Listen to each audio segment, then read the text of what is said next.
At page 37. Yes.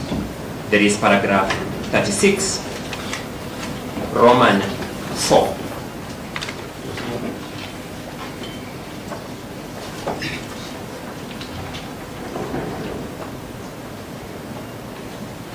Said page 36. Page 37. 37. That's 7 days. Roman 4. Page paragraph 36. Roman 4. Will there, my lord? Yes. It says the standard and mode of public participation, both standard and mode that ought to be attained to support an impeachment motion against a democratically elected governor in the face of a motion that relies on fabricated evidence of public participation. The law on pleadings as we know it is that you don't plead evidence, you plead facts. So that is a fact questioning public participation. The evidence is in the affidavit, and I'll move there, my lord, very briefly. Volume number 9. Volume number 9, at page number 9, I will take you from paragraphs 44. Page number? Number 9.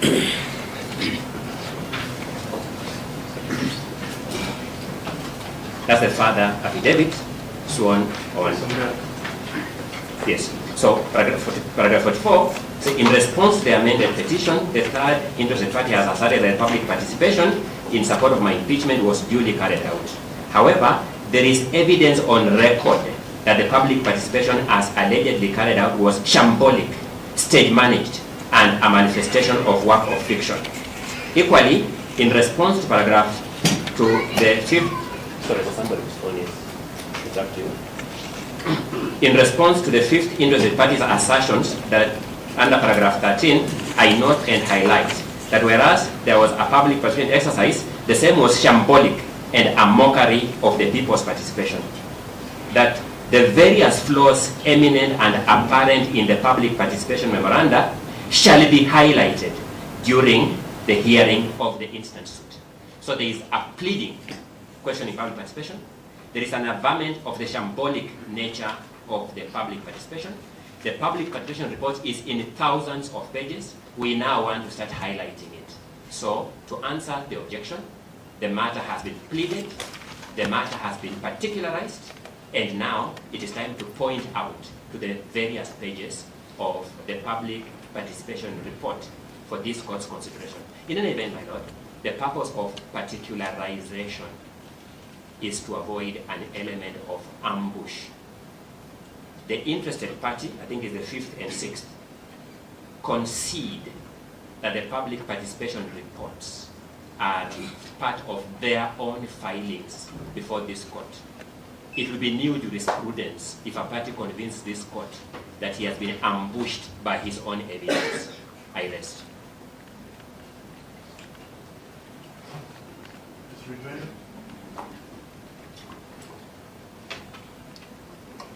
Thank you, my lord. My lord, the basis of our objection is that the pleadings, be it the petition and the affidavit, provide no particulars. A general pleading that the public participation exercise was shambolic without any particulars leaves no doubt, my lord, that the petition and the affidavit provide no particulars to which the county assembly, as a body that undertook the public participation, would be able to respond to. For instance, my lord, I believe it is in the further affidavit. Yes.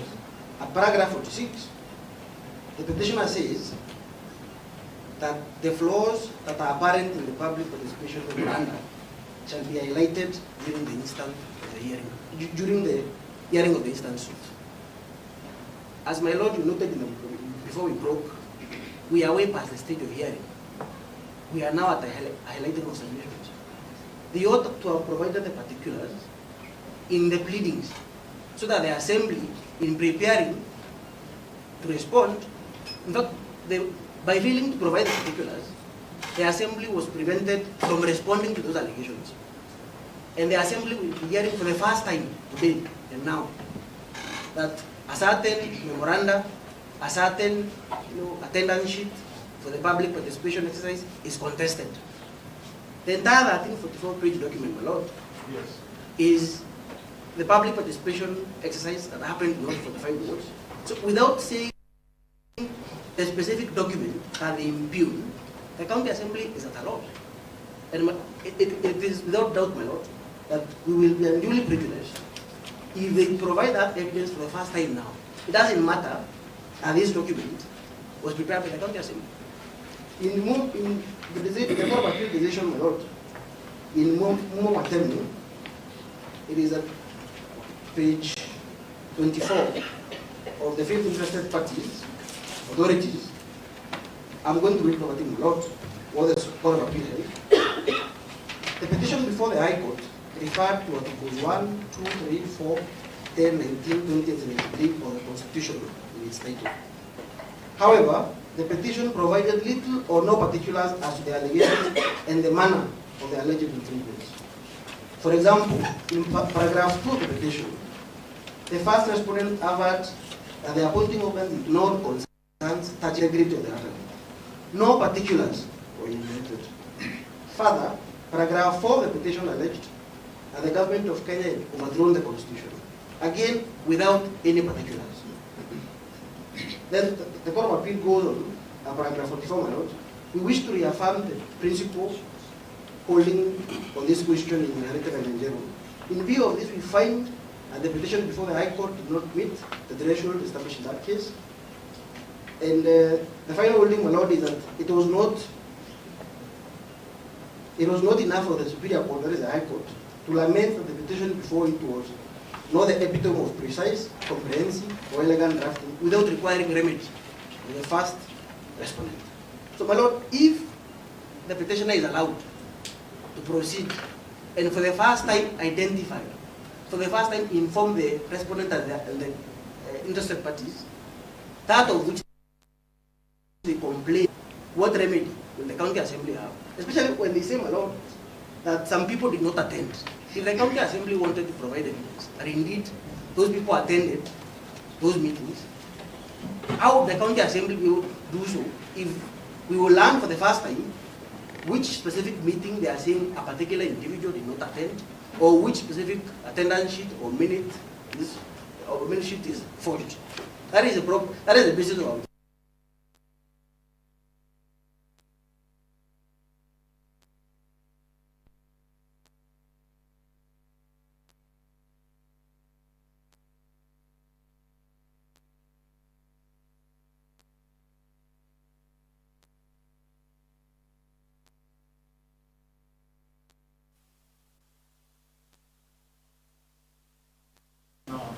And going back to them. Indeed, my lord, and that is what you noted in the morning, that we are way past that stage. They should have provided the particulars by the close of the week.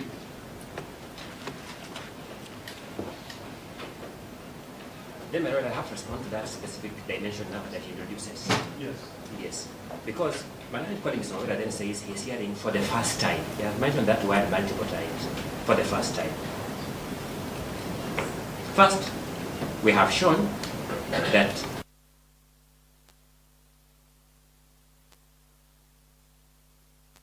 in public participation. We have shown that.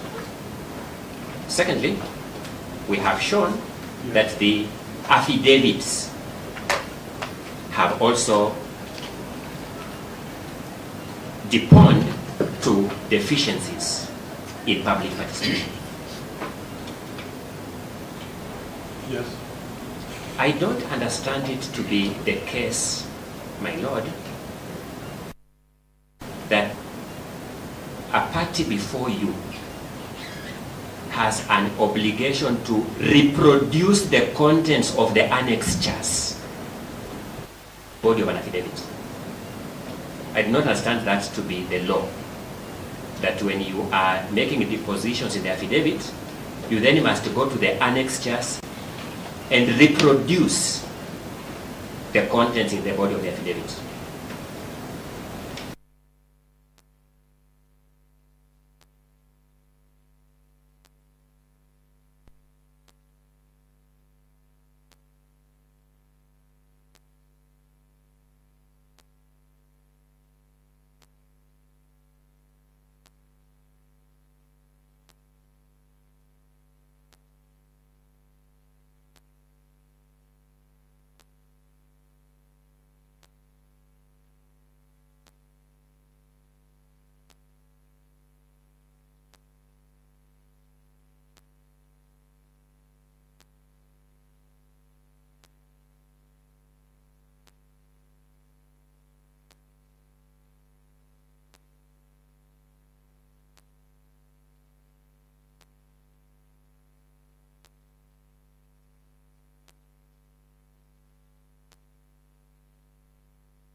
admissibility of material.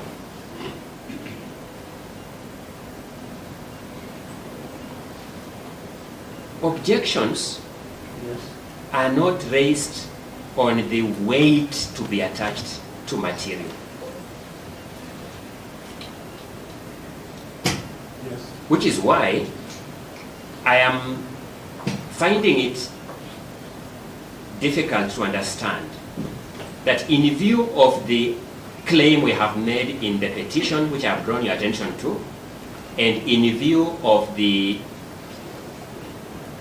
depositions we have made in the further affidavit, how can this be an objection? What are they saying? That this material is not admissible?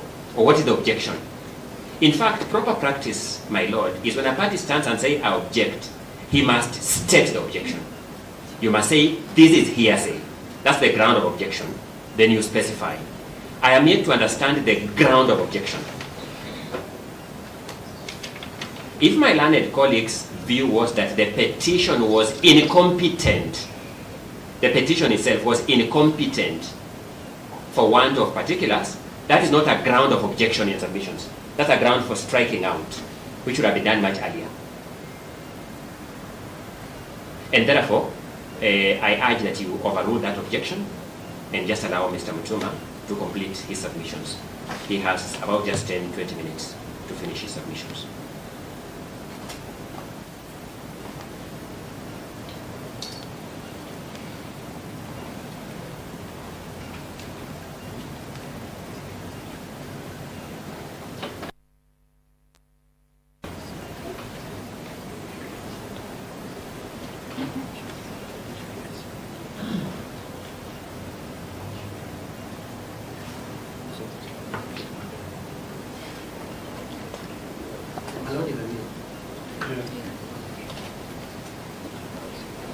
Foremost, my lord, submissions are not paid.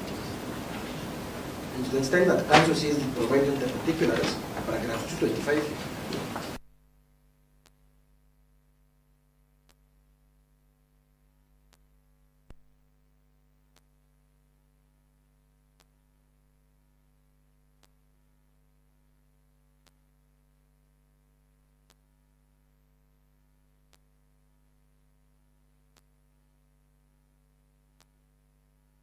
Submissions. Well,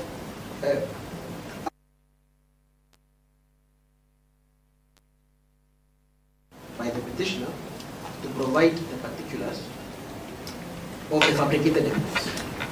And it is tried law, my lord, that submissions are not paid.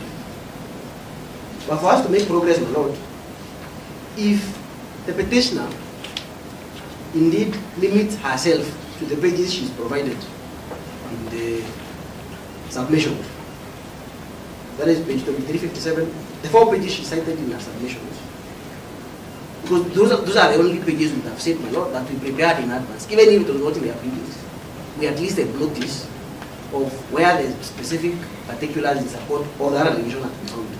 But for the other pages, I had Mr. Mutuma cite page 2071, that was not disclosed, my lord. Not in the petition, not even in the submission that we are trying to accommodate. So in view of that, my lord, I urge you to sustain my objection.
Court, the purpose of highlighting written submissions is to give the Court the benefit of the flavor, flow, and most impactful aspects of the relevant parties' written submissions.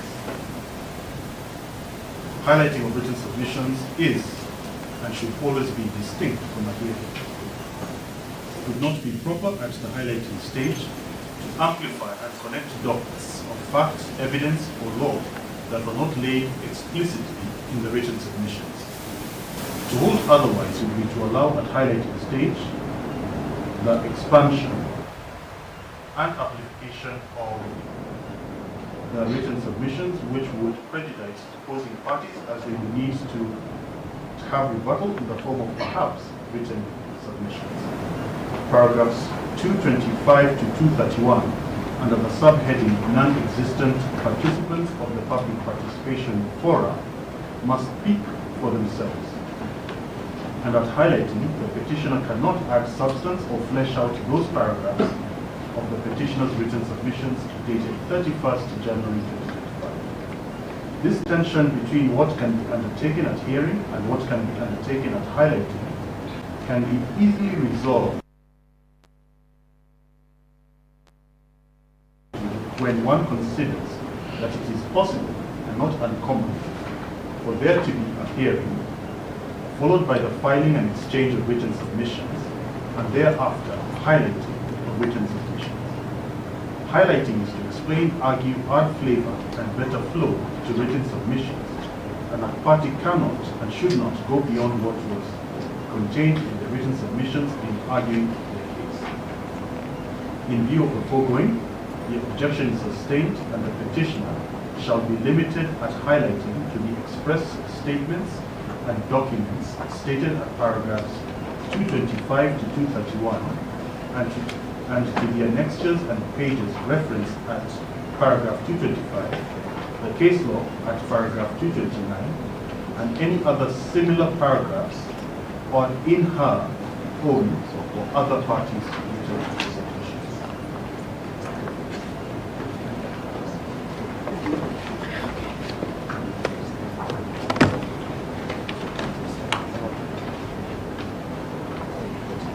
Yes, thank you for your ruling, Your Lordship. Yes. I will straight away direct you to the pages where we have highlighted and where we seem to have an issue with.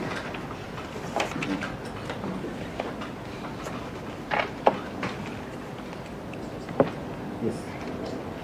My Lord, the public participation report before you was produced for a purpose. It was for the consumption of the court to analyze the memoranda therein and arrive at a factual determination of whether public participation indeed took place and of the quality and quantity of the public participation. Yes. A perusal of the said public participation report reveals that most of the memoranda therein were fabricated, concocted, and duplicated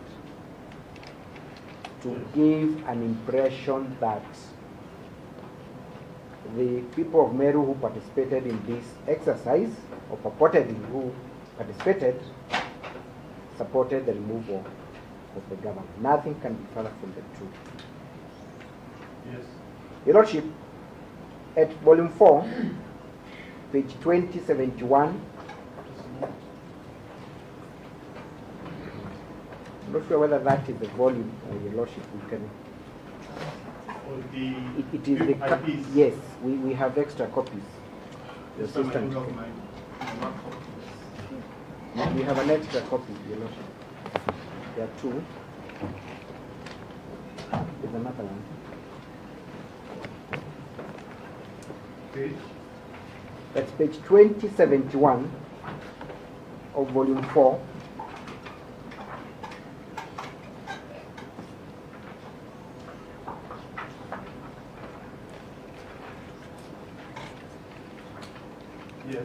you will come across a photograph that is captured purporting to be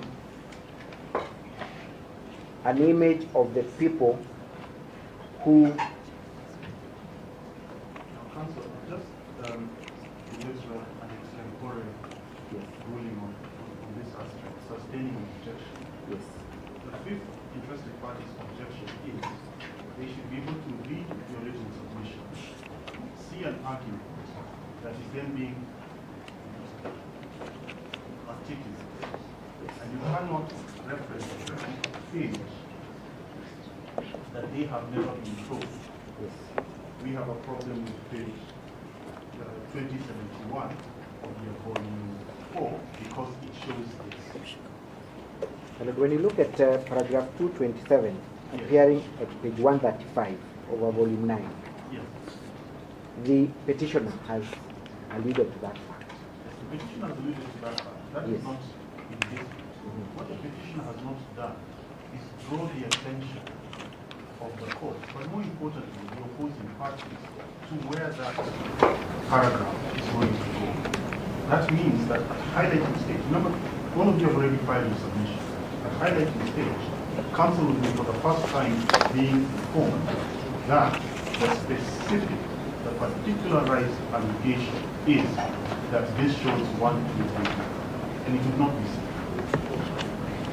Very well, Your Lordship. In that case then, because we believe that the court will have an obligation to go through the entire public participation report. Yes. But may I just come to that? We understood your ruling the way you have cast it. In fact, we were happy with that ruling. Yes. And that's why my learned colleague draws your attention to paragraph 227. But having said that, my lord, if you, just without putting on record, I want you to tell me the implication of this. Yes. If you look at volume 1A, Your volume 1. or volume 1A,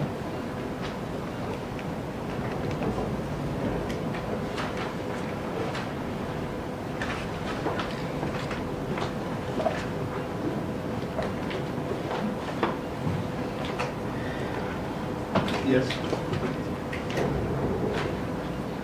and you go to page 339,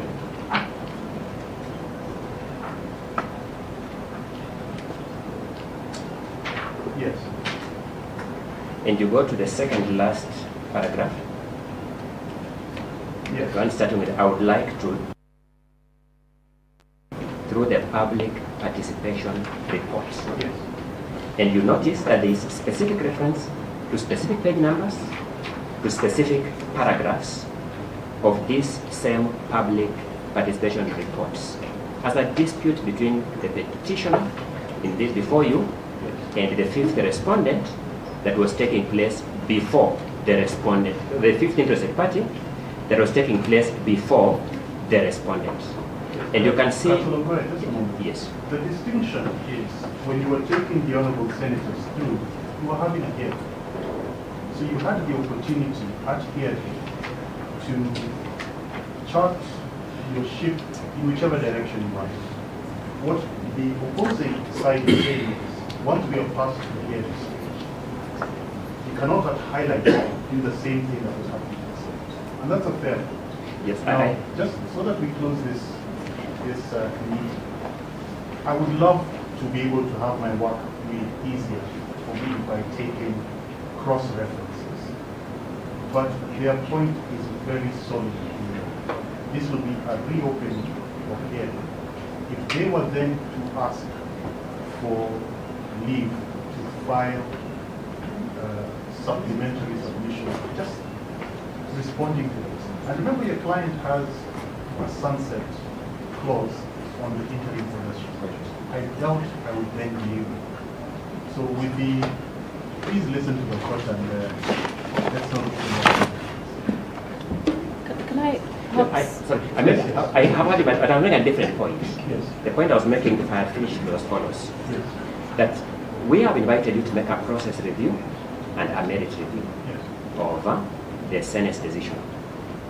Merit review, you are asking yourself, looking at the material that was before it, Yes. did the Senate arrive at the correct decision. Why I drew your attention to this is just to let you that the fact that we have drawn your attention to in the petition and in the affidavit is a public participation question, no doubt about it. Yes.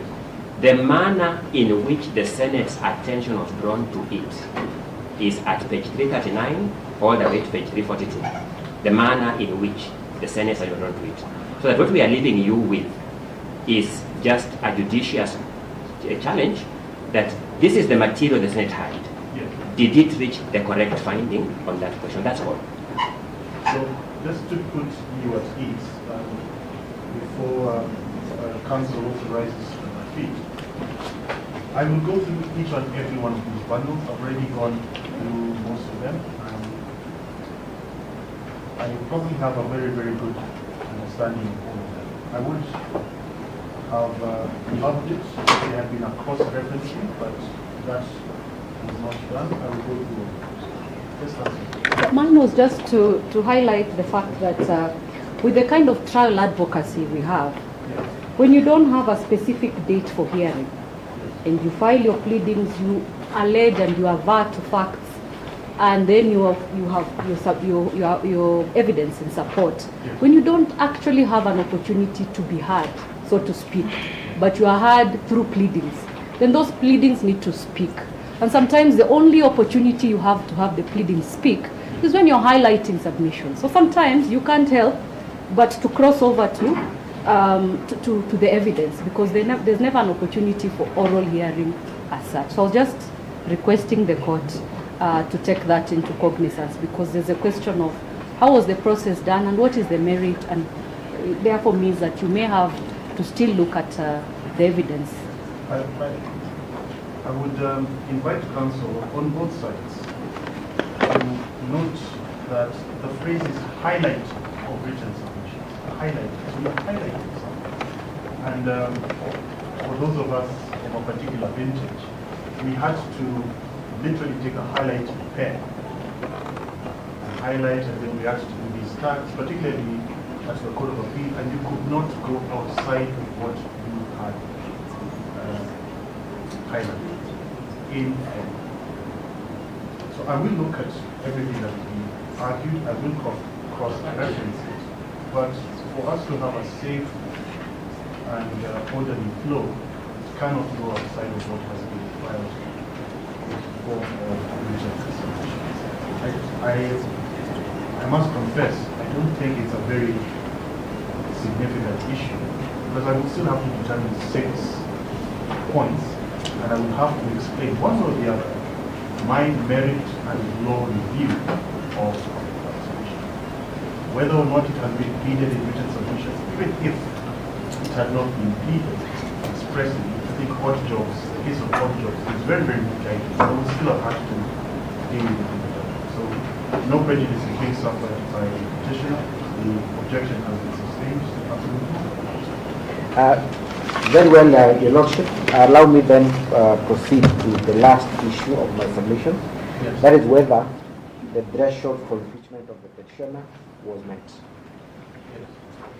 Your Lordship, time and again, this court, the Court of Appeal, and the Supreme Court have had the benefit of addressing themselves on the question of threshold. And all the authorities that we have relied upon, it is clear that the removal from office of a governor cannot be hinged on just any other misdemeanor or wrongful acts. Yes. Specifically, Your Lordship, Article 181 of the Constitution is very clear that there are only 9, rather 4 grounds upon which a governor can be removed from office. 1 is gross violation of the Constitution or any other law.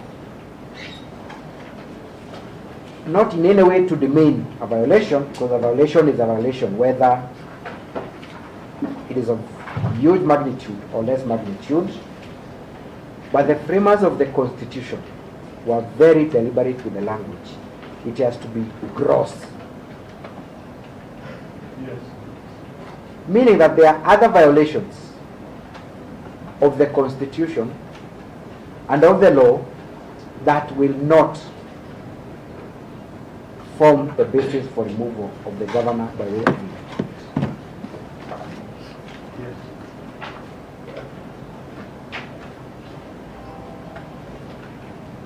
So it is not enough then for the county assembly to just disclose a violation. They have the obligation to demonstrate the grossness of that violation. Yes. Throughout the pleadings at the Senate, looking at the notice of motion for impeachment, there has been no attempt to demonstrate the grossness of the violation alleged. What has been alleged is the violation, not the grossness part of it. Yes.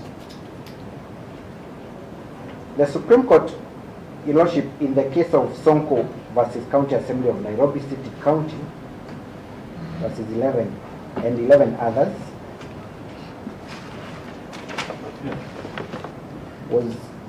had the opportunity to define what gross violation is.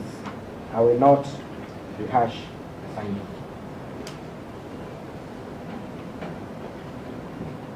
It is then our submission, Your Lordship, Yes. that as a court sitting in review of the actions of a quasi-judicial body in your supervisory jurisdiction, Yes. you ought to go back to the charges and to the evidence and satisfy yourself that indeed the threshold was met. When you try to do that, Your Lordship, it will surprise you that the removal of the governor was based on employment disputes, which by whatever definition cannot qualify as gross violation. In any case, Your Lordship, closely related to that issue, Yes. is that the employment disputes in question for which the governor was impeached were matters that were active before the proper forum, that is the Employment and Labor Relations Court.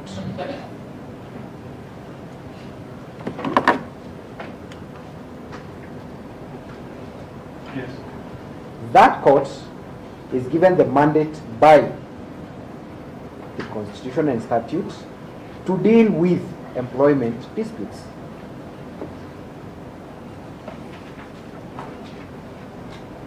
Yes.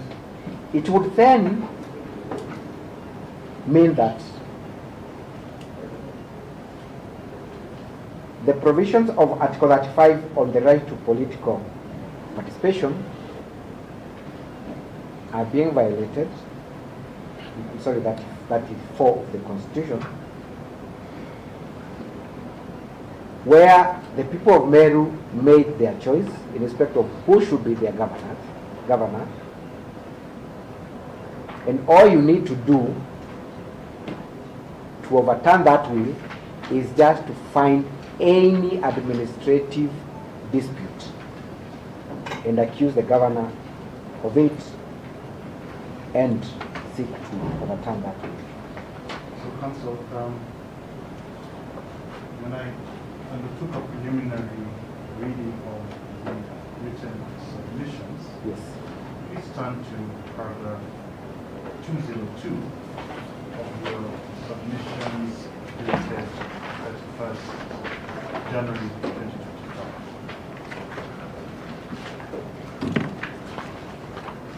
I am there, Your Lordship. Yes. So those are the 4. Which ones were, to the petitioner's mind, sub judice and pending before the hearings.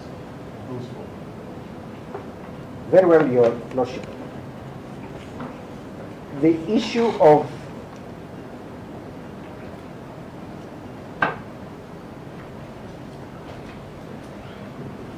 paragraph D, Yes.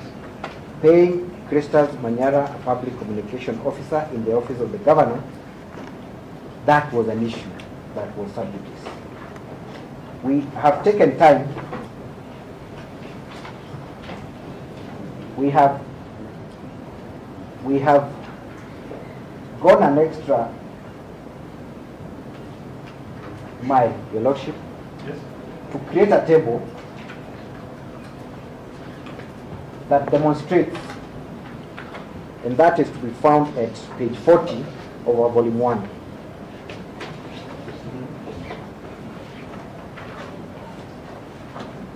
Page 40 of volume 1. Yes. Count 1, Your Lordship, was on abuse of office.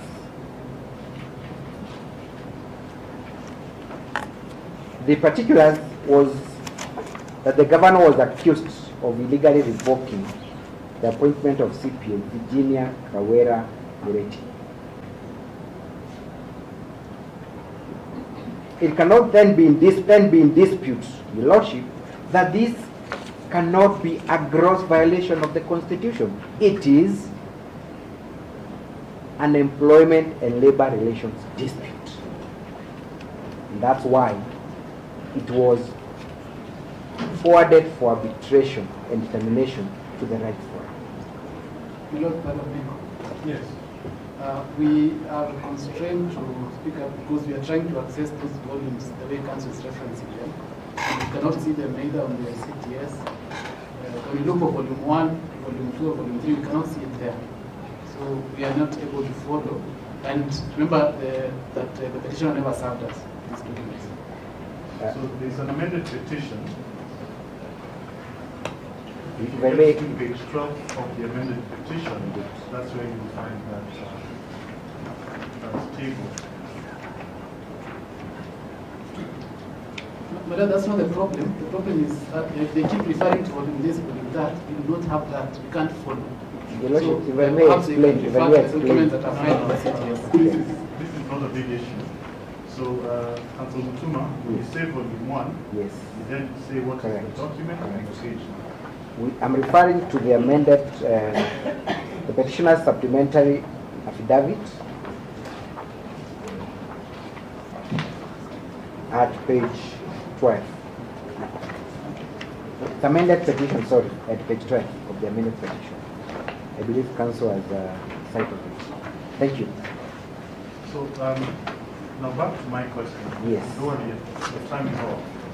When I was looking at paragraph 202, I could not connect it to the, let's call it the charge sheet before the Senate and also your amended petition. Because here you're saying that these are the 4 grounds, yet in your other documents you have others that have been mentioned. So, for example, the council reference at that page 12. I get your point, Your Lordship. Paragraph 202 is specifically talking about the ground on abuse.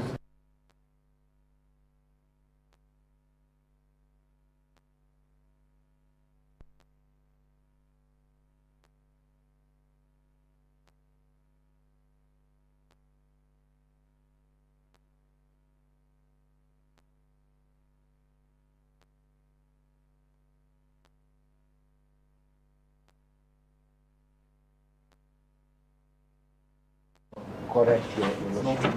Yes. Your Lordship, back at page 12. Yes. I think the point is that at page 12, count 2, page 12 of the amended petition.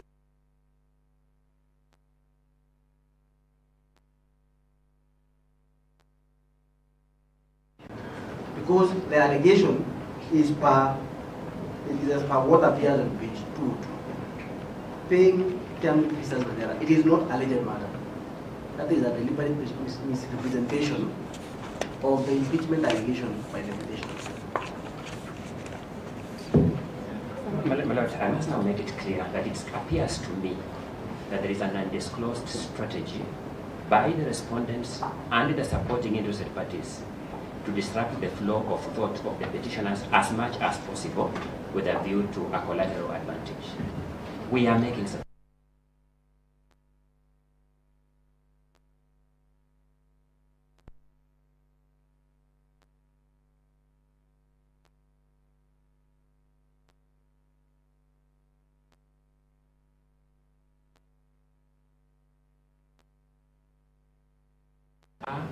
where half-truths are, where falsehoods are.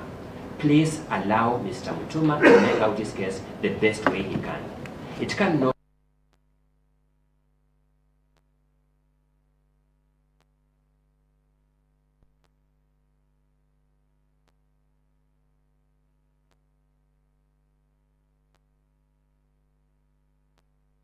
refer to the charges and respond. It's only fair.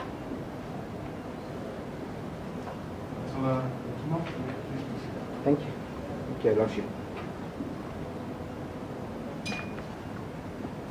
Your Lordship, once again, just to demonstrate the fact that the charges as against the governor were nothing more than administrative issues that could have been, and indeed were, resolved in other forums, I will move on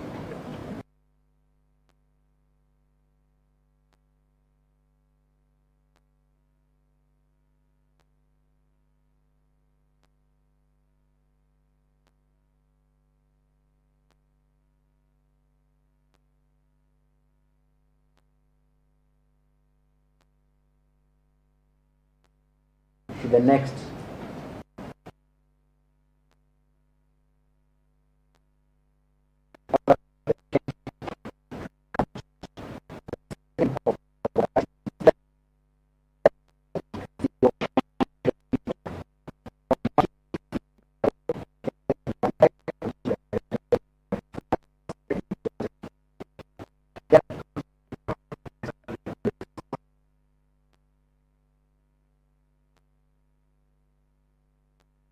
Dispensed with, determined in a different forum, provided for by the Constitution and the law, would file for impeachment of a governor because they are not gross.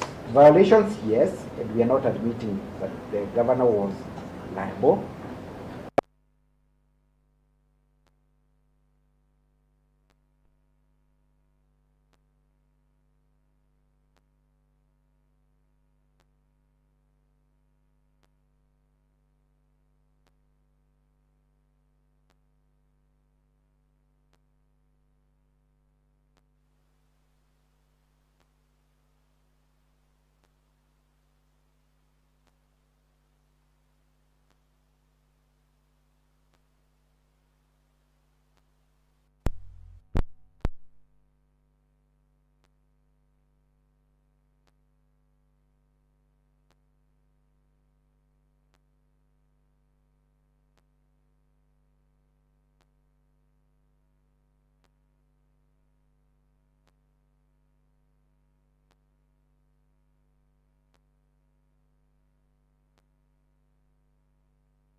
Hiji ni Meru TV.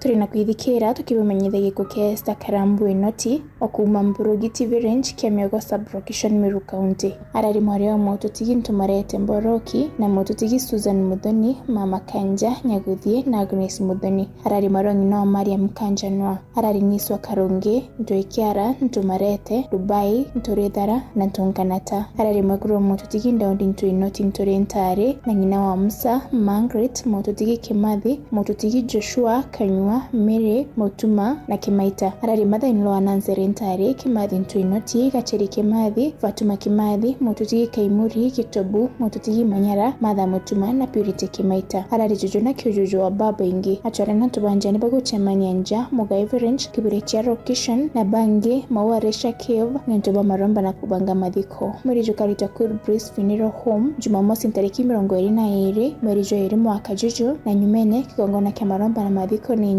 Kimbo Mugai range kibure chia Meru County. Nurutendwa enjega madhiri ya rugendo na weka wetikio na kwa Kabwega. Eje Newero TV. Who are not the governor. There was no evidence to indicate that that was brought to the attention of the governor, requiring her to take action.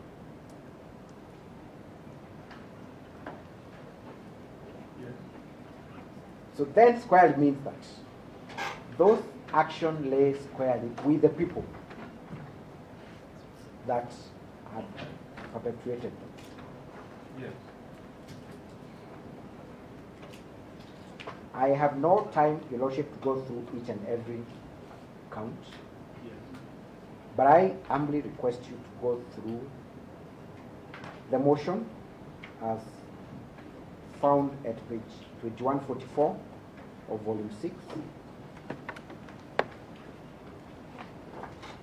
Yes. All the way to the end of the motion.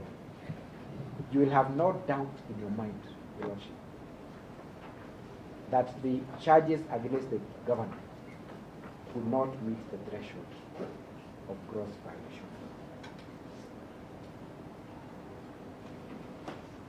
In conclusion, Your Lordship, I want to submit that the governor has established a case for the following. One is that Article 181 of the Constitution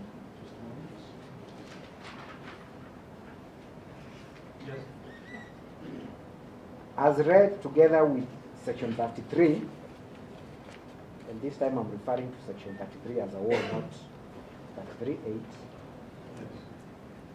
that any person seeking to invoke those two provisions must do so within the authority of the Constitution. Yes. It has been established without a shadow of doubt that the respondents, fourth, fifth, and sixth respondents, interested parties rather, did not have the authority of the law to proceed with impeachment. For the simple reason that they had been prohibited expressly from proceeding with the impeachment process by a valid court order. As we speak, Your Lordship, the County Assembly of Meru, the Speaker of County Assembly of Meru, the mover of the motion, one is Paul Akinya, are convicts.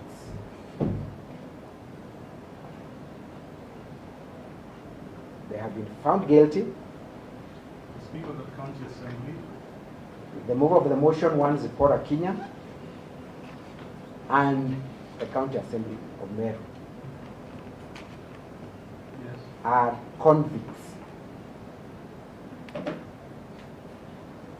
A court of competent jurisdiction has sentenced them to a period of 6 months imprisonment. I am surprised to see and they're hovering around.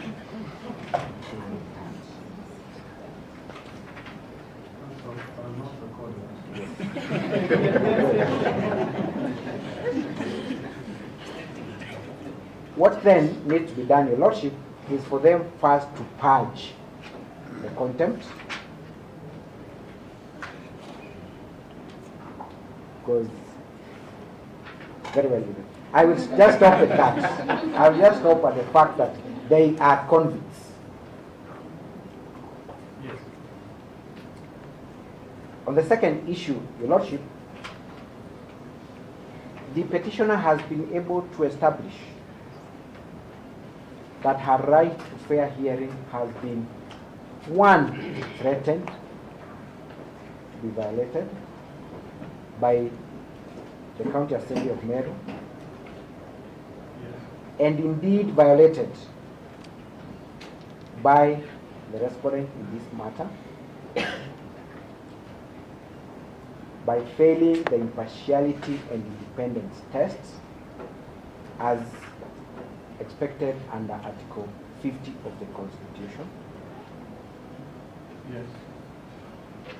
By way of summary, Your Lordship, is that a decision was made to remove the petitioner before the actual voting took place, and indeed that decision was communicated. There is no other clear indication of lack of impartiality, lack of independence, and failing to uphold the right to presumption of innocence. Yes. That action alone is enough to demonstrate that the Senate was not only biased, but very much partial. Yes. Related to that, Your Lordship, is that we have been able to demonstrate that the County Assembly of Meru, together with the Senate, exploited an inconsistent provision of the law, that is Section 33(8), and went against the rule of against double jeopardy. That is a violation of the right to fair hearing. Is the proper term then inconsistent? Because I recorded at length where you were stating that it's unconstitutional. Isn't that the better word? Yes, Your Lordship, inconsistent to that extent, therefore it has to be declared. Inconsistent with the Constitution? Yes, it is inconsistent with the Constitution, therefore must be declared unconstitutional. Yes. We invite the court to invoke its powers under Article 165 and declare that section as unconstitutional to prevent its abuse. Your Lordship, as you go through the public participation report, you will discover that there was no compliance with the principles under Article 10 of the Constitution. What has been presented to you is shambolic and a mockery of the process.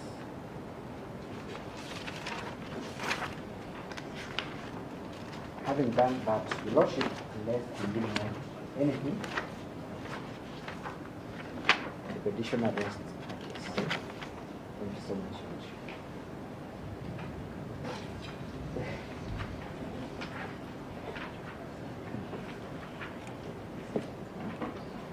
Thank you. So we have interested parties in support.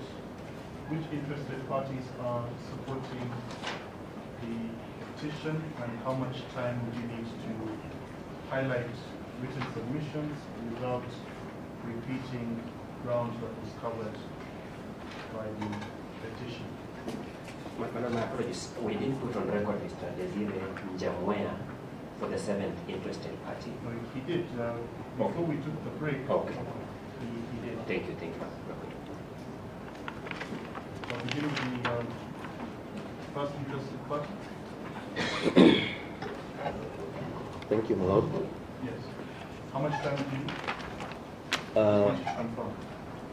I had requested for 30. I'm not too sure with the developments and to avoid regurgitating what has already been stated by the petitioner. I can do a bit less than that, my lord. You can do a lot less than that. Can we give you 10 minutes? I'll endeavor to stick within the 10 minutes. I'll stop and writing not. at the 10. It's okay, my lord. I will try as much. My lord, we. Just a moment. Second, IP, presumably also in support. My Lord, yes, we are in support of the petition. How much time? 15 minutes. 10 as well. That takes us to the 7th. 10 as well. You had said 3 before the break. The 7 extra. Let me give you the 10. So that's 10, 10, 10. So it's a combined 30 minutes. If one interested party takes less than that, I'll just add it to the next. So we'll start with the first interested party. Thank you, my lord. On the part of the first interested party, my lord, I wish to state that we filed a replying affidavit dated and filed on 14th January 2025 in response to the petition, rather the amended petition dated 23rd December 2024. Yes. Well, we also filed our written submissions dated 4th February 2025, Yes. as well as a list of authorities dated 4th February 2025 and filed on even date, my lord, Yes. in support of the amended petition dated 23rd December 2024. Yes. I wish to point out to the court that we associate fully with the submissions and the supplementary submissions filed and highlighted by the petitioner in this case. Yes. Well, the first interested party is established pursuant to the provisions of Section 19 of the Intergovernmental Relations Act, my lord. Yes. And the mandate of the first interested party, my lord, Yes. is then provided under the provisions of Section 20 of the said Act. Yes.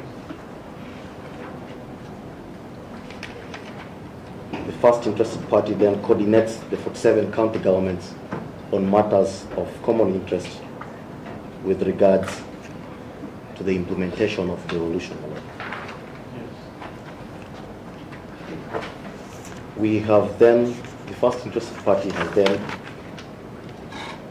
crystallized 5 issues for determination or for consideration by this Honorable Court in support of the petition.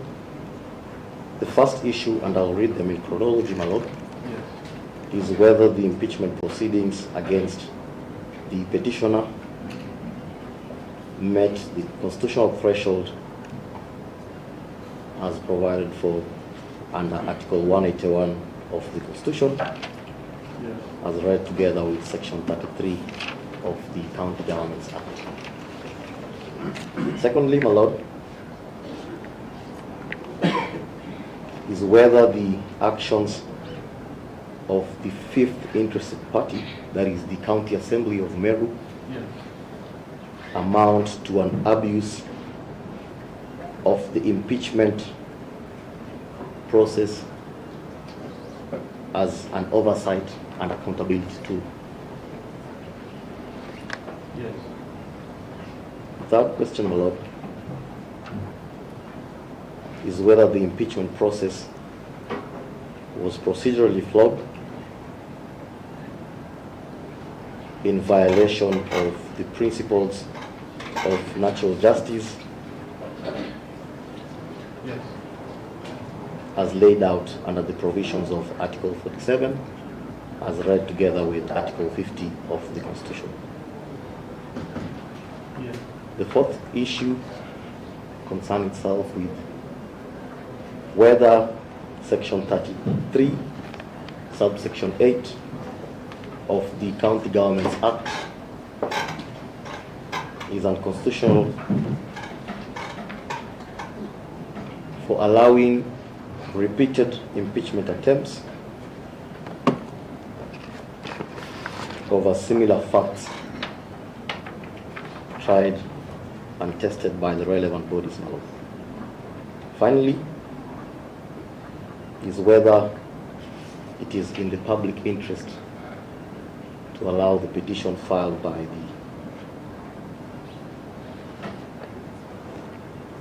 the petitioner. My Lord, as you permit me to venture into the first point. You have just about 5 minutes. Yes. So perhaps I can guide.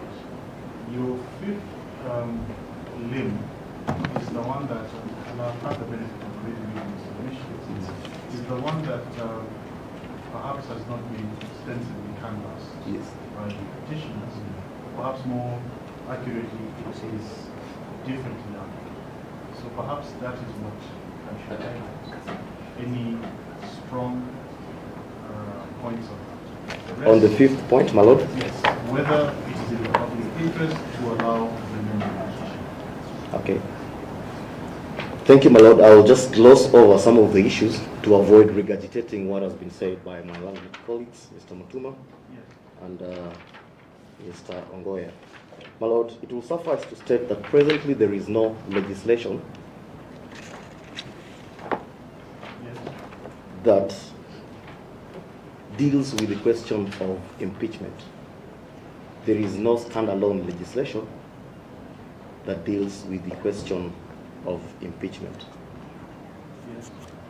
My Lord, this is so despite the specific provision of the Constitution, specifically Article 181, Sub-Article 2,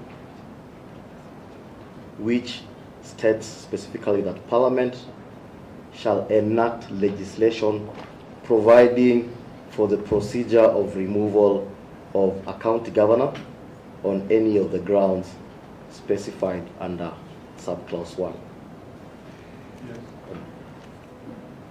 My Lord, the County Governments Act has donated a section, just a simple section, as one section that deals with this question. Yes. The constitutional provision states that there has to be a standalone legislation to deal with that question, my Lord.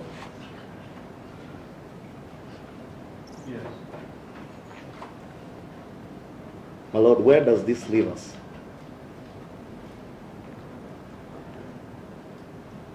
Yes. This leaves the determination of impeachment processes to the jurisdiction, to the jurisprudence, my Lord, sorry about that, Yes. that has been set out in previous impeachment proceedings, my Lord. Yes. We are then guided by the judicial authorities. And the leading one, my Lord, being the case of Martin Wambora and 3 others versus the Speaker of the Senate, Civil Appeal number 21 of 2014, my Lord. Yes. In this particular case, my Lord, Yes. the court then emphasized that there is a need to maintain a high threshold for the removal of Governor, my Lord. Yes. It also went ahead to lay out the standard of proof which is then required for the removal of a governor, my Lord, which the court states is above a balance of probability, my Lord.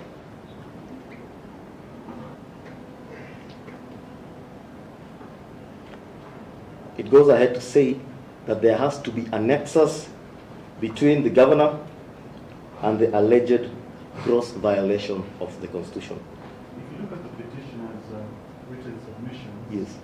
their first set, the ones for 31st January 2025, they canvass that case and those limbs from paragraph 189 to paragraph 201, done in one context. Unlike in your interpretations, they not addressed the question of expressing public interest. And that is why I was guiding you to that. Yes. So that you, in the remaining 4 minutes, get to that. We've all read Wambora. We all Yes. know the names for it. But I was quite, I wanted you to flesh out your thinking of public interest. Yes, my lord. How it applies to it. Thank you, my lord. I will then, but the point that I wanted to lay out, my lord, Yes. if you look at the charges vis-a-vis what has been set out under 181, there is use of the word gross violation. There is also use of the word abuse of office or gross misconduct, my lord. And the point that I want to hammer home probably is that not any other offense, my lord, will then qualify within those parameters, my lord. There was a deliberate use of the word gross in 2 of the grounds that have been set out under Article 181, which has then now been interpreted by the Honorable Court in the Wambora as well as the other petitions before you. My lord, in light of the guidance that you have given, I will then go into the issue of the public interest in line with the guidance you've given. Yes.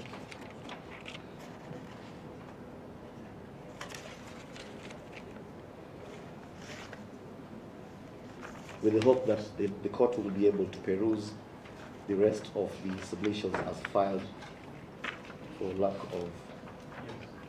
Already have. Thank you, my lord. My lord, we then go into the question of whether it is in the public interest to allow the petition, my lord. My lord, the petitioner is the first governor, my lord, in the history of devolution since its inception, to face 5 charges, 5 impeachment attempts, my lord. We have been able to set out the various impeachment process that she has been able to go through in our affidavit, Yes. with the first one being, I think, 57 days after the inauguration, my lord. This impeachment came in at a time when the governor had not even set up her county executive, my lord. Yes. Which then means that she had not been given ample time, or rather sufficient time, to be able to put out the governance structures so that she can be able to implement the manifesto that she had for the people of Meru, my lord. Yes. The repeated impeachment attempts, as outlined in the proceedings, my lord, we submit, have far-reaching implications, my lord, on the governance of the county government, my lord.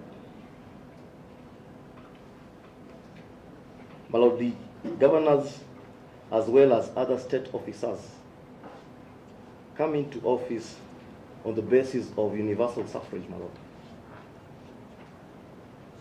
They are elected by a majority. It defeats public interest, my lord, for any state officer elected into office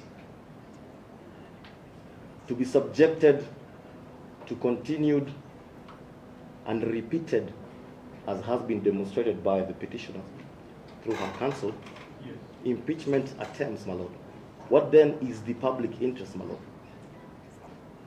That the county government is always in a mood, or rather a mode, of an impeachment or a removal of the elected leader from office. At what point does the governor duly elected then settle in to be able even to implement her policies, my lord?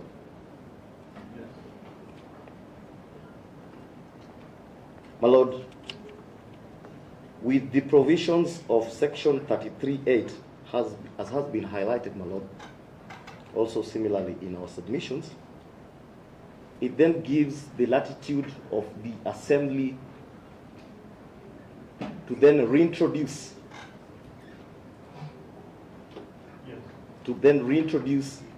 further impeachment attempts. And my lord, because I've had the benefit of the sight of the videos that were just about to be played, my lord, I am almost certain that if this impeachment process was not approved by the Senate, then probably we might be facing another impeachment process, my lord.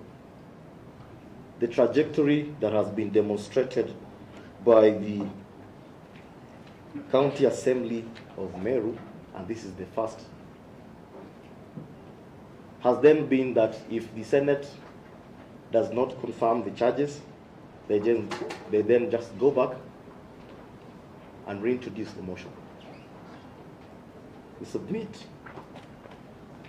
that then destabilizes the operations and the governance of the county, my lord. Yes, on public interest, Yes. aside from a finding that section 33, subsection 8 is unconstitutional, does the first interested party have any other view as to a possible remedy for what they have outlined under that law? My lord, we submit that that section is the core of some of these issues, my lord. If you look at the removal processes of other state officers, my lord, like for instance, for members of parliament, they were able to enact. The benefit they have is that they are makers of laws, unlike the governor who is in the executive, my lord. They've been able to chart out the Elections Act, which has certain cushions, my lord, with regards to their removal by way of recall, my lord. It has timelines within which the recall cannot be undertaken. You have to undergo a whole court process, and as such, they have shielded and cushioned themselves from this recall procedure that is then laid out in court. Probably that's the reason why we've not had any member, both of the National Assembly or even the members of county assemblies, being recalled, because they have legislated on parameters that have cushioned them. So about 1 minute. My lord, just to wind up on this particular question,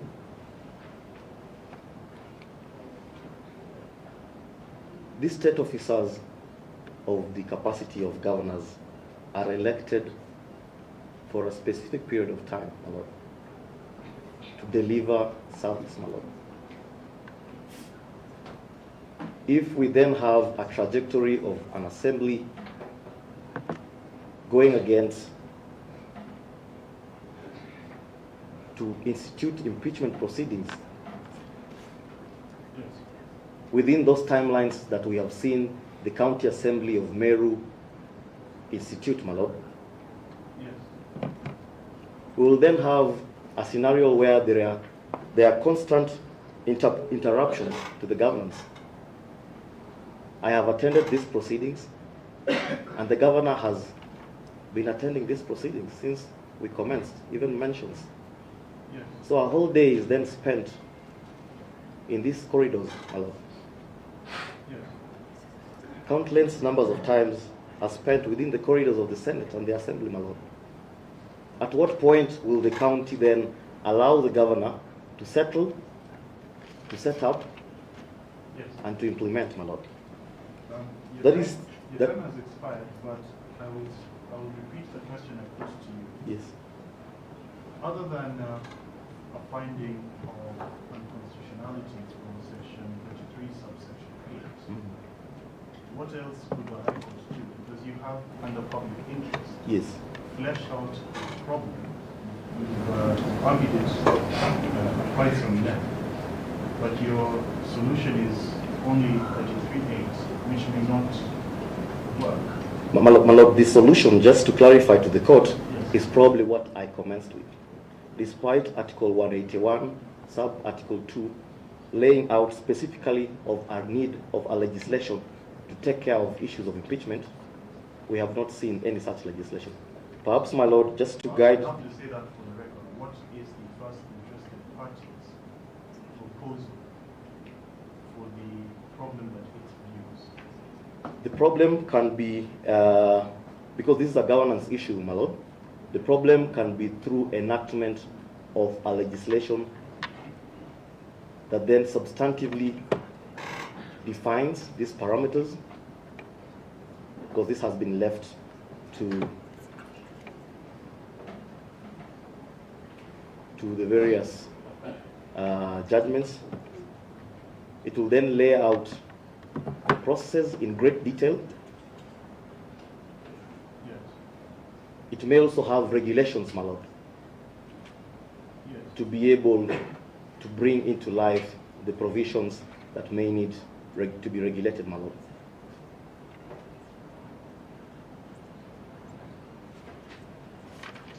Thank you. Thank you, and I just wish to end by saying that it is in the interest of justice and in public interest that we allow the petition as amended. I want to thank you for the time that you've given, Lord. Thank you.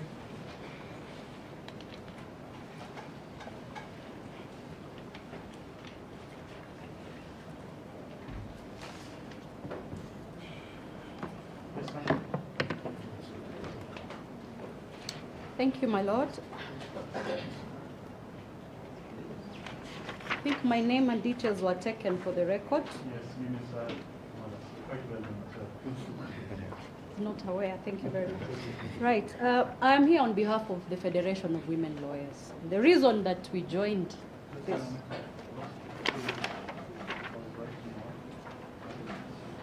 Yes.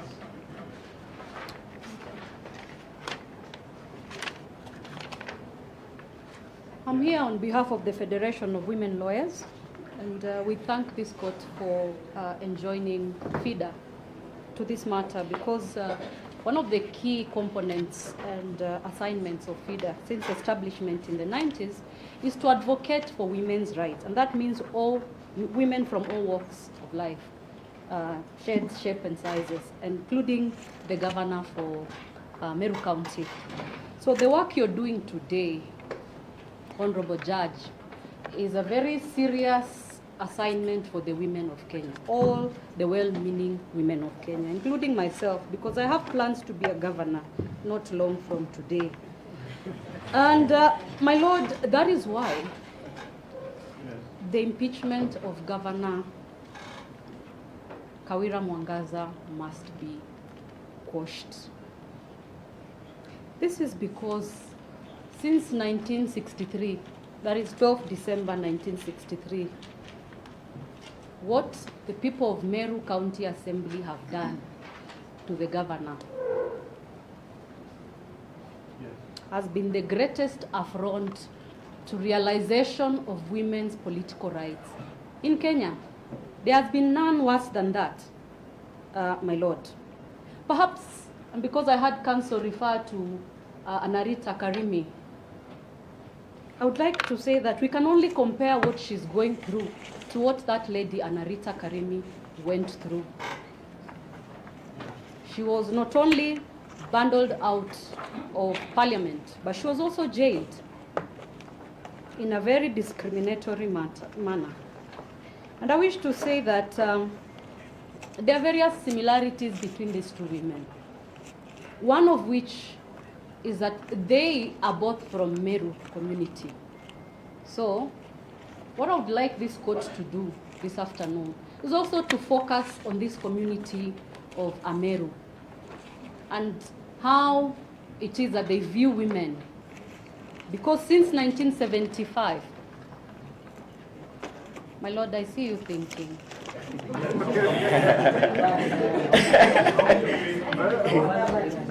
My lord, we object to as much as we cast against our community. I don't think there's a safe way for me to record that at all. It may not do the proud Meru community service for me to record that. I will use a different way. I just want to say that both women were from the Meru society, and since 1975, when Anarita was elected, the second other elected woman from the community is Honorable MWANGAZA to that level. There has been no other parliamentary elected woman in a contested all-gender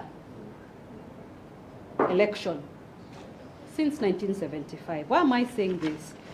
It's because I don't believe it will be possible to give a fair, full and final determination of this matter without looking at the social and cultural aspects of the society.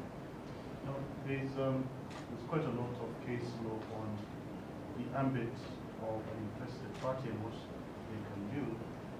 That submission strays quite far from what the petition is saying.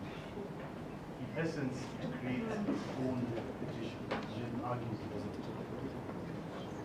There has been no allegation by the petitioner of gender discrimination.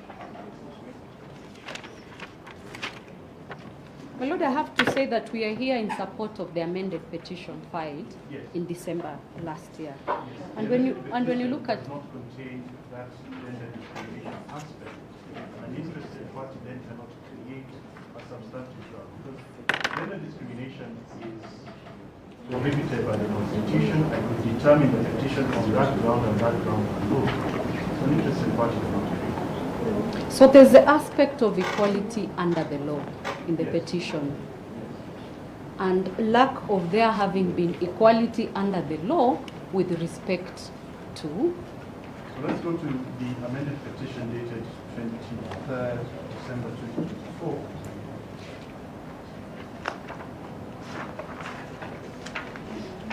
So one of the things that we do with petitions is we begin by stating, normally it's paragraph C, the constitutional foundations of the petition. So at paragraph 14, that is page 4 of the amended petition, the petitioner says Article 27 provides for equality and freedom from discrimination, and particularly that every person has the right to equal protection and equal benefit of the law. Further, the state shall not discriminate directly or indirectly against any person on any ground. However, when they go into the contraventions and violations, they argue that the party appears to be going down. The equal protection argument there was substantiated in terms of a process, not substantive discrimination. Perhaps Councillor Ngwera or Councillor Nkrumah? No, my lord. Sorry. So that we just know, was there a gender discrimination, ethnicity discrimination angle? Yes, but if you look at volume number 1, that is the supporting affidavit of MWANGAZA, sworn on 23rd December 2024. Yes, there's paragraph 4. Paragraph 4, yes. Yes, paragraph 4 per se. Yes. I'm not for that say in the supporting affidavit. I am in the petition stage, and I hope now we can all agree I'm very early about it, but I know the matter.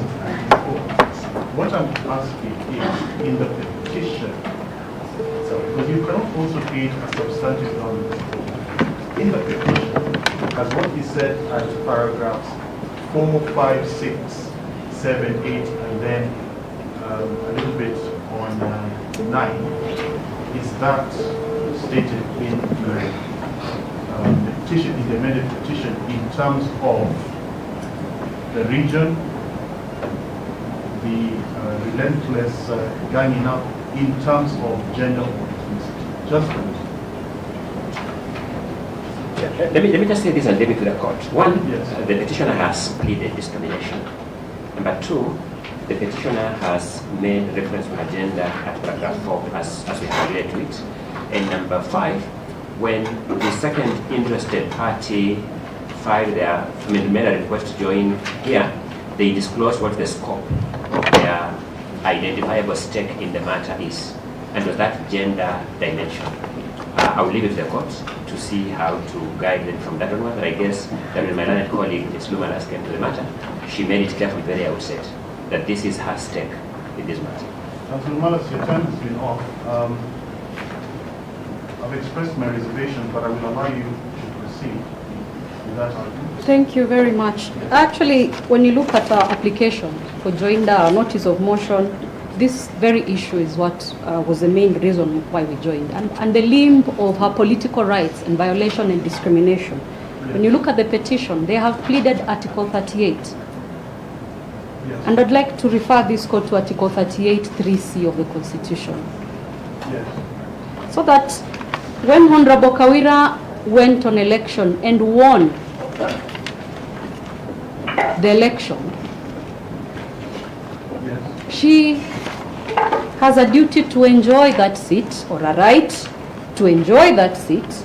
And you as the court, my lord, you come in at Article 38, 3C. Yes. That since she has a right to be a candidate for public office, to belong to any political party of her choice, then according to this article, she has a right not only to be elected but to hold that office. Yes. Yes. Now what we are saying is that there's been a deliberate scheme to ensure that she does not hold that office. We thank God that irrespective, because our submission is that that community is a very patriarchal community. We submit that. It is our submission based on evidence on record. We also wish to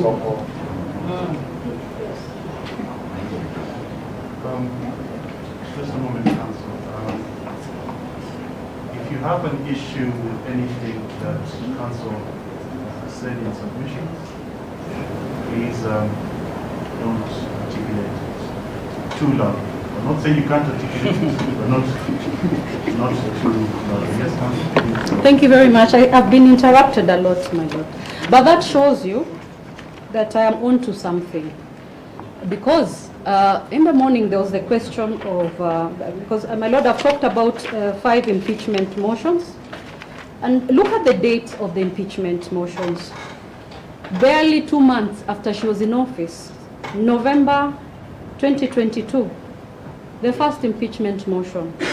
Second impeachment motion, same year of election, 30th December 2022. Let me have the first date, please. 21st November 2022. 30th December 2022. This is election year. 17th October 2023. 17th July 2024 and 31st July 2024. My lord, in the morning, when the question of what the Meru court meant by saying, using the word that there's a possibility of some gamers behind this scheme, I had an opportunity to review the videos before I came to court.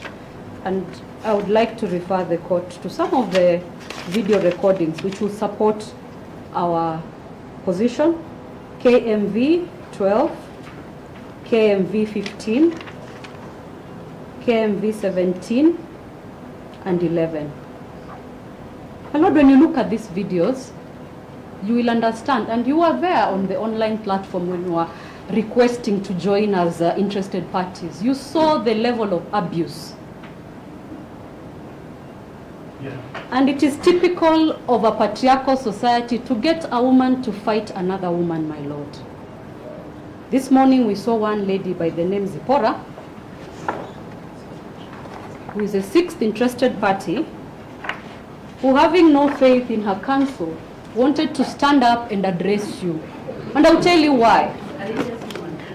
The reason is when you look at volume 1 of the petition, volume 1, is your volume 1? Your Lordship, I'll request that counsel provide evidence that my client has not found. But the evidence was... Just a moment. Counsel. You know, we don't need to make everything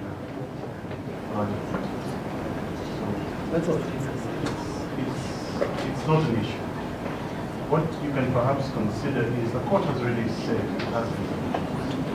That is already very, very simple. What I have said with the court, what I have said there is an issue. How this is being articulated. Yes, counsel, please. As I wind up, I just want to let the court look at volume 1A. Sorry, you left me at a patriarchal society. The sets men, a woman, yes, to fight another and hurt another woman. And one such woman stood here this morning. Her name is Zipporah Kenya. She's interested party, 6th interested party. And unfortunately, this happens a lot among the women folk. But you can see she wants to take the glory out of... No, that is not. I'm actually referring, my lord, I'm referring to her own words. Yes. When you yes, look I at... understand that is what was stated in the 6th interested parties affidavit. The challenge is if you were to reference that specific argument within your written submissions, what paragraph would I be able to? My lord is, I'll proceed. It's the same challenge you've been having. And It's okay. I recognize, You know, I recognize what you were saying earlier. Yeah. And perhaps there is need for us to do these sorts of cases differently. Perhaps we should have the hearings, we should have a standalone hearing. Yes. And then Submissions. written submissions. Thank you. I only just brought it up because of her interruption of the court session, but then I'll leave it to the court. Now, so having moving to conclusion, so the impeachment of Honorable Kawira was not lawful at all. When you look at the process in Parliament, you see the need to rush the proceedings. Not only in the manner in which the gazettement happened, but also for me personally, and this is what we've taken out in our submissions. Having known parliamentary proceedings, I have 8 years in parliamentary work, there was no need not to give the senators a right to submit. And their complaint is on record, and that is one of the issues we have pleaded. There was always an opportunity to let the hearing proceed to the next day. That is one. Number two, Honorable Kawira, and we all saw that, was not given an opportunity. I don't know if you're recording this. Yes, ma'am. She was not actually given an opportunity to respond after a barrage of submissions by a section of senators. When she asked for an opportunity to respond, the speaker informed her that time is up. So whose time is up? And are those considerations for fair hearing, my lord? When you look at the Constitution and what it guarantees with respect to a fair hearing, you will find that that kind of hearing is devoid of chaos. Just for the chaos which have been admitted in the Hansard alone and the violence, that impeachment has to be voided. And the fact that she was not given an opportunity to respond in oral submissions, that is also a violation of due process to be had. It has to be quashed. So what are we asking? We are asking you to review and give appropriate orders that will enable women in political offices, irrespective of the environment that they operate in. And we have demonstrated that both Kawira Mwangaza and Anarita before her operate in a very patriarchal, male-dominated environment. And I have an article on patriarchy, which unfortunately I didn't share, but I'm happy to distribute. That community is still heavily dominated by the decisions of the Njuri Ncheke. And they have already declared who their spokesperson is. They have installed the deputy governor as a leader. That's all in the videos. I saw that, my lord. And I hope you will see that and the implication of this. So that when you're issuing the orders, you will declare, as we have requested in our submissions, that... I wish to object to what Council has said. It is misleading. And there is a video. In the videos that were submitted of the deputy governor being installed. I will qualify it this way. It's not installed, but oathed. Just a moment. I was constrained when Councillor Goya raised this point, but now I will have to formally say this. The objections, aside from one, were not of the nature of objections. Councillor Goya said it is a scheme to deliberately take those in support of the petition off their train of thought. And I didn't say anything to it, because that's a very high threshold. But it has been. It has been. Not everything needs to be an objection. That is a statement that has been made in the written submissions. I have already expressed I have reservations as to whether there is a nexus between the amended petition and the submissions, but I've had enough to continue the court. So let me state this plainly. The next time anyone in opposition of the petition rises, it should be a cogent objection on the law. Not an argument that this is not relevant, that you will have in your time. Am I understood? Yes, I just wish to really plead with this court to declare Section 33(8) of the County Governments Act unconstitutional, as already pleaded, to issue an injunction against further discrimination and public abuse and ridicule of Honorable MWANGAZA, which is why we are also here, because there was a lot of abuse online. And we would like that, once these orders are out, that the people of Meru are managed and they accept their governor until the 5 years are over. I thank you, my lord. And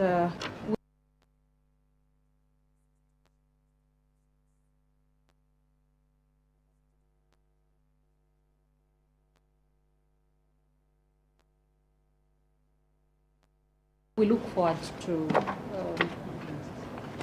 upholding of the rule of law in this matter. Thank you. So for the avoidance of doubt, everything that has been submitted by counsel for the promised me 6 minutes. Yes, I promised you 6 minutes and I try my best to live to that. My lord, I represent the National Gender and Equality Commission. Yes. And the commission comes in support of the petition. And before I proceed, I would like to state for the report, I'm a he for she. Thank you, my lord. I'm a he for she. I'm a he for she. I'm a champion of gender rights. Thank you, my lord. My lord, allow me to go straight to the ground as to whether the impeachment proceedings violated the petitioner's rights of equal protection and benefit of the law. Without going much into the details, because the petitioner alluded to this. My lord, what is the law? Just a moment, yes. On a point of law, as you have quite prepared us. Yes. The 7th Interested Parties Council states that he rises to support the petition.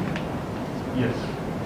And in doing so, my lord, he has filed before this honorable court. Yes. Are replying affidavit in support of that petition. Yes. Sworn by a person by the name Purity Muzuri. Yes. My lord, we stick to the objection that the said affidavit is sworn on 15th of January 2025. Yes. and commissioned by one Anne Rasowo, Yes. an advocate of P105. One and Anne Rasowo, R-A-S-O-W-O.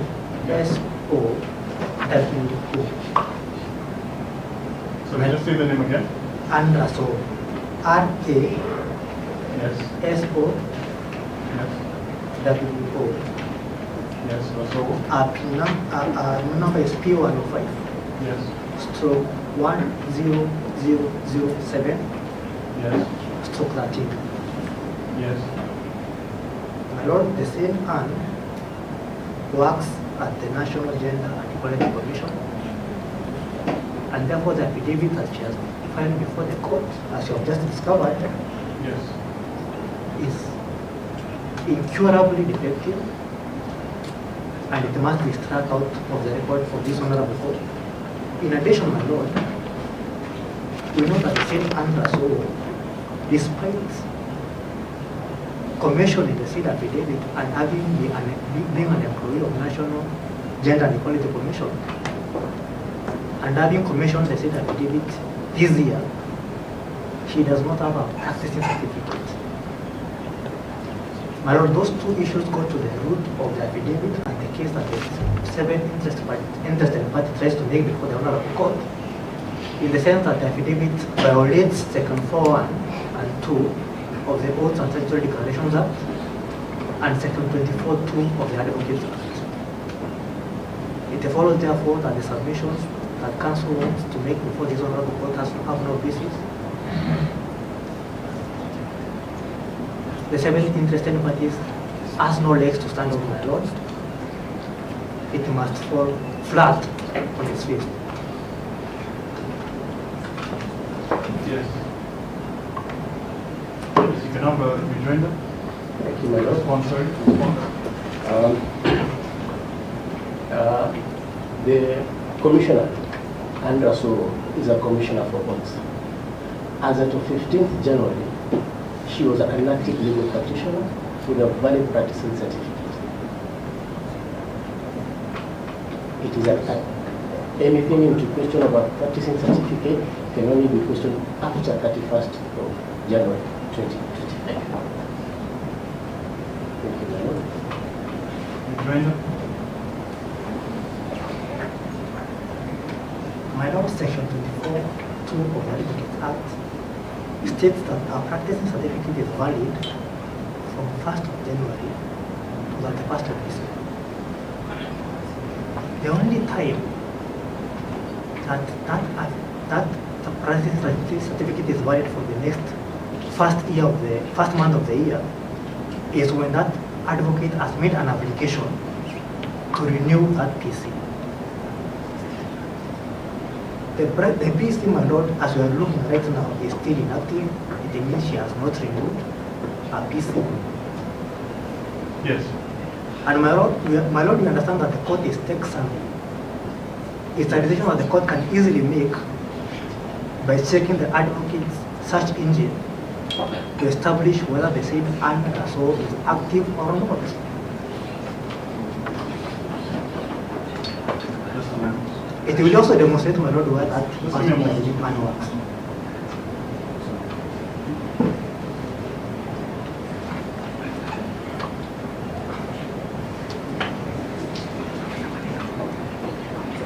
Without making any line of argument, is counsel saying that this advocate was not licensed to practice for the year 2024? I don't hear him saying that. He's saying as 15th January 2025, this advocate was not licensed. Is there any one of us who had our license out as at 15th of January 2025? I'm posing a question in my Lord. I can't respond it like that. My colleagues know that their clients can do that and we will understand. But for them to do that, even they know they're out of order. They can't do that. Isn't there sufficient practice that this court can take judicial notice of, that every advocate in this country is allowed to practice up to and including the end of January of the succeeding year for the renewal of the license?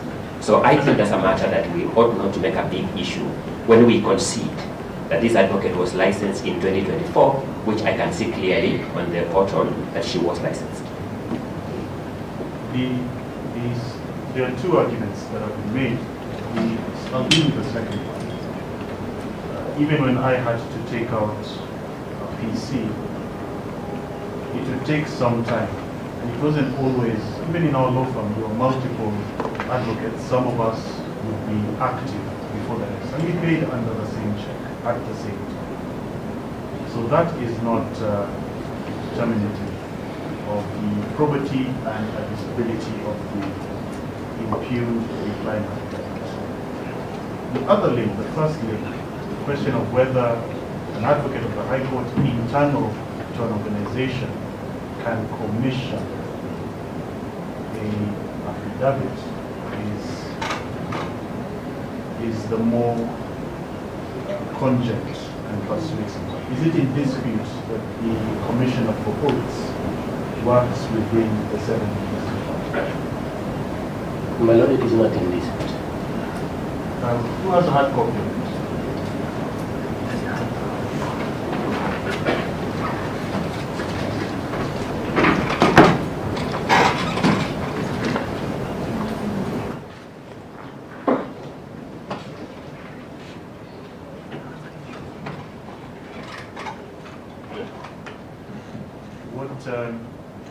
Council should have also pointed out, which I have confirmed, is the Commissioner for Oaths address is the same, postal address is the same address as that of the 7th interested party. There's a reason that even when we're in our law firms, we have to walk outside and ask a colleague to come over or we take the deponents to their chambers for them to commission. We are not allowed to commission internally, so that aspect is sustained. Now the challenge will be, have you filed written submissions? I need to state it for the record. Yes, my lord, we have filed written submission.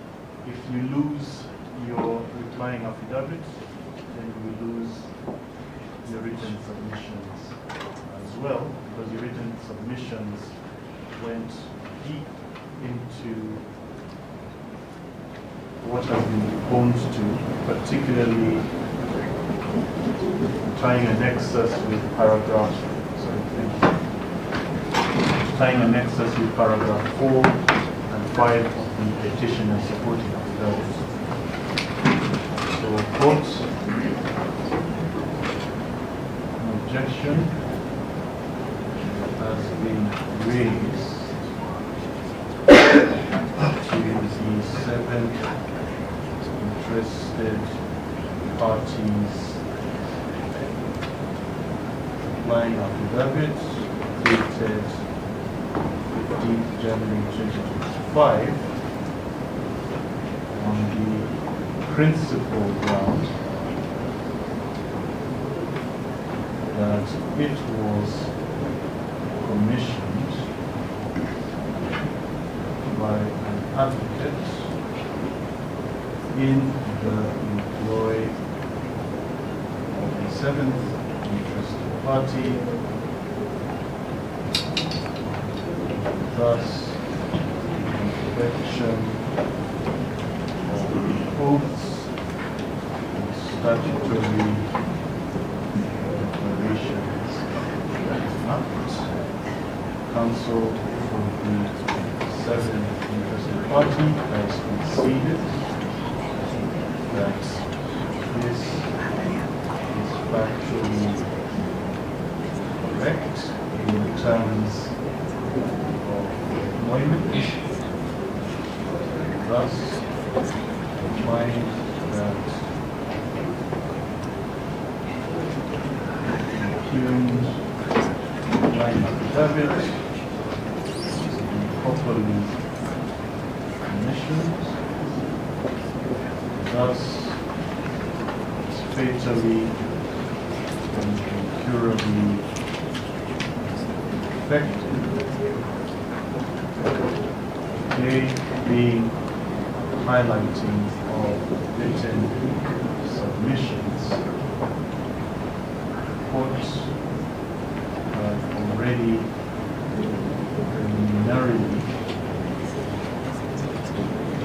used and considered the respective parties' written submissions.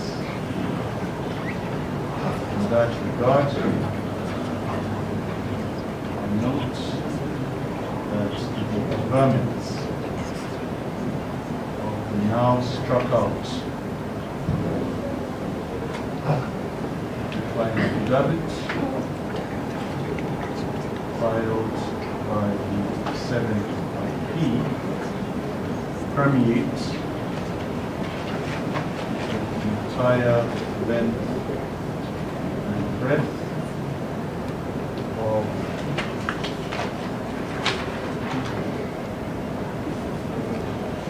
their written submissions. Consequently,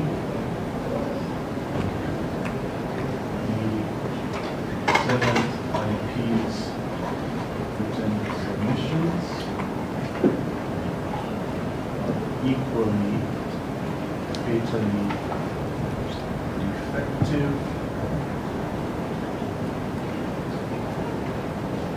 and cannot be relied upon as the substratum does not exist. The 7th interested parties submissions thus also struck out. However, in the interest of justice and noting that the 7th interested party has participated diligently in these proceedings, they shall be allowed 5 minutes to submit, but limited to the petitioners, first IP, first interested party, and second interested parties written submissions, 1st February 2025. So I will limit you only to those 3 parties, 5 minutes. Thank you, my lord. In terms of whether the petitioner rights to equal protection and equal protection and benefit of the law was violated, my lord will proceed to ask this question. What is the law, or what was the law in the context of these impeachment proceedings? From a legislative perspective, the law are, from a legislative perspective, the laws are acts of parliament, statutes, but from a judicial perspective, the law is or includes rules of court, court orders, and perhaps to mention under Article 23 includes all those reliefs. Once granted, they become the law, or once issued. In this particular impeachment proceedings, my lord, Yes. at the county assembly, there was a conservatory order, a law that had been issued in favor of the petitioner. Yes. The violation of that law put the petitioner in an equal status where she could enjoy the protection of the law that she was seeking. On the other side of the parallel, Yes. put the 5th interested party in a position where it was able to proceed with procedural laws to impeach the petitioner, thereby violating that right of equal protection and benefit of the law. Yes. At the Senate level, that particular violation was brought to the attention of the Senate. Yes. Its lack of consideration, again, we submit, then put the petitioner in a position where she was denied the right to benefit and equal protection of the law. Yes. My Lord, I go to the second name as to whether the public participation met the constitutional threshold. Yes. From this perspective, we wish to submit from the perspective that one, yes, the Assembly's public participation analysis report, from page 1 to the last page, does not one show as to whether the participants were read out to the grounds upon which the proposed impeachment proceedings were supposed to proceed on. 2, as to whether the evidence that was in support of those impeachment grounds was laid out before the participants. yes, And number 3, as to whether they appreciated the impact. And therefore, as a whole, we submit, because of that failure, the public participation did not meet the constitutional threshold under Article 10 and as laid out by the Supreme Court in the tobacco case. Number 2, that's BAT. BAT case, yes, sorry.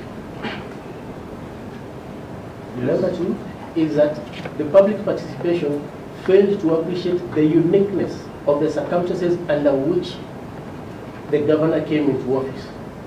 Yes.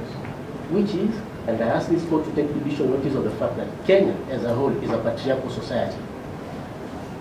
Number 2, that the petitioner came into office through the secret of the ballot that allowed the people of Meru to be able to exercise a decision to elect a candidate on an independent ticket against a highly patriarchal society on the one hand, and number 2, a highly political party-based society that is male-dominated. Yes. And therefore, the public participation, in its failure to ask itself on how it would allow the members of Meru County who voted for the governor to be able to express their will. Let me catch up with the speaking, and then you'll have 2 minutes.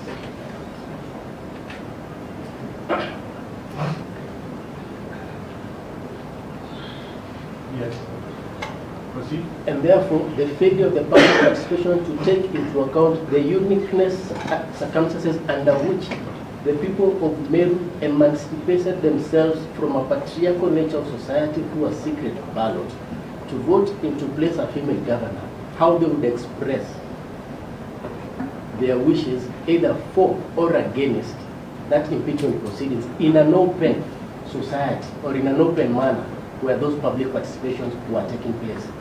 The written submissions do not give, or the written analysis of the written memorandums does not give an indication as to whether that was given or taken into consideration. And finally, my Lord, on the question of whether the governor is targeted or the impeachment proceedings are targeted against her because of her gender, we submit that number 1, she's the first elected governor in Meru, women governor. The leadership of Meru County has no other, save for women's representative seats, has no other female elected member of parliament. At the county assembly, we only have 4 elected members of county assembly as of the 2022 general elections. One. 4 is in the previous 2017 general election, 4 members. So the totality of this, my Lord, yes, that I'm putting across is that when you take time to look at those videos that you said, I hope you get an opportunity to look at KMB6. KMB6, yes, where you will see an oathing ceremony of the Njarene taking into place. Njarene, that is a male-dominated customary leadership organization in Meru, yes, does not allow women to speak or address it.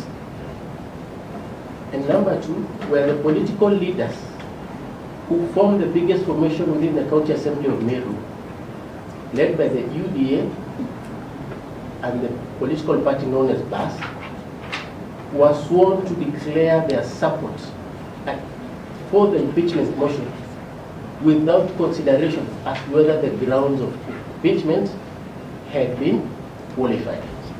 And therefore, on that basis, we submit, my Lord, that the impeachment proceedings, right from the first impeachment proceedings, have been targeted on the governor because of her gender and victory over the patriarchal nature of the society in that county, and perpetuated by male political leaders as well as influencers in Meru County, to the disadvantage and violation of the petitioners' both political rights and procedural rights as regards these particular impeachment proceedings. We submit.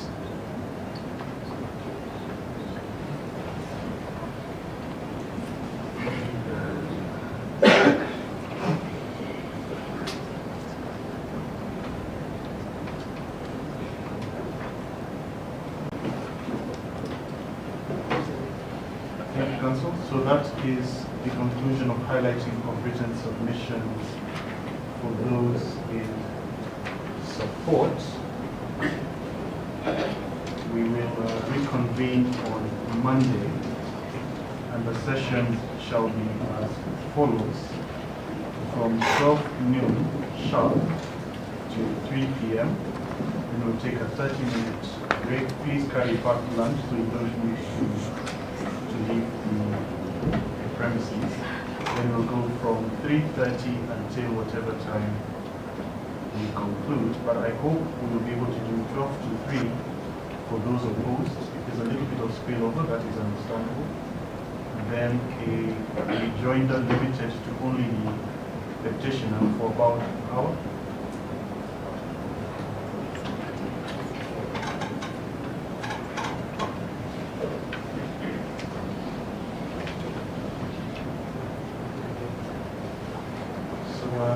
Thank you, all of you, particularly Council, various Council. I think today's session is a very good example of the benefit of highlighting of written submissions, and there are two very good examples of where an objection is raised